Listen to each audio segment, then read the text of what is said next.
I am Ferdinand Marcos, and I am the President of the Republic of the Philippines.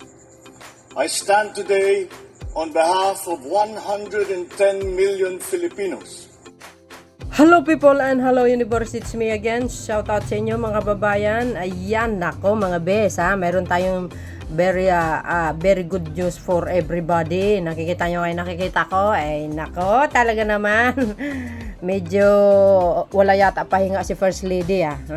Umiikot sa buong Pilipinas mga kababayan, kasama po ang sekretary ng DSWD at ang iba pang mga ahensya ng ating pamahalaan. Bakit? Ito po guys ay nagpunta dyan sa Negros Occidental itong June 15, 2024 sapagkat ito ay nagbibigay ng kaukulang tulong sa ating mga kababayan na nasalanta ni Mr. Canlaon Volcano. Nagkaroon po ng pagputok. Kaya nakikita nyo naman siguro, di ba? Ang nilalabas niya, nagsuka ng lahar mga kababayan, parang semento, no? Diyan po Lacos, Castellina, Negros Occidental. Nakikita nyo yan? Oh my goodness. Ang sabi, ayan, assistant for victims of the Canlaon Volcano eruption. Ayan, i-highlights natin. Ayan, i-highlights natin ang mga kaganapan. Kasama guys ang mga sekretary ng pamahalaan, of course. Ayan, si sekretary ng DILG kasama din.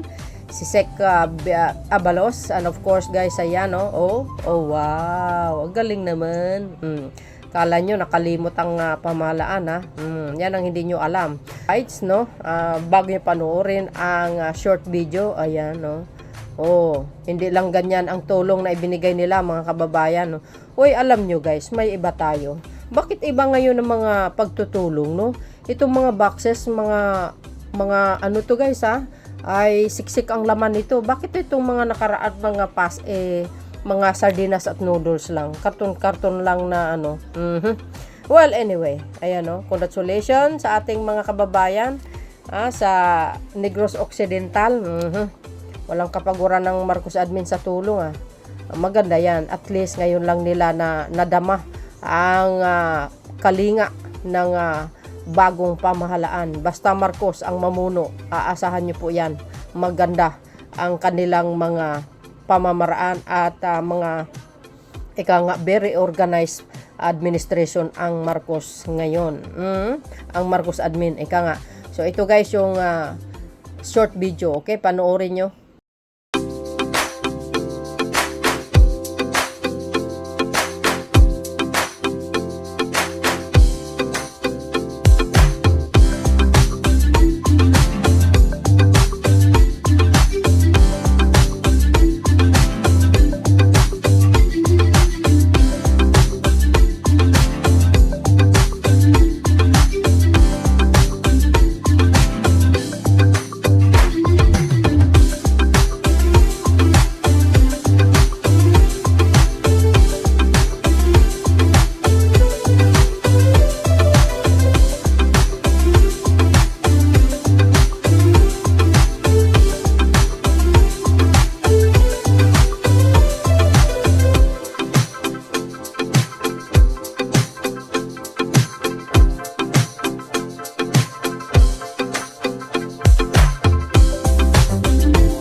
Alam nyo guys, yung si First Lady, napakabait kaya yan, no? Bakit kaya ay sinisiraan nila, no?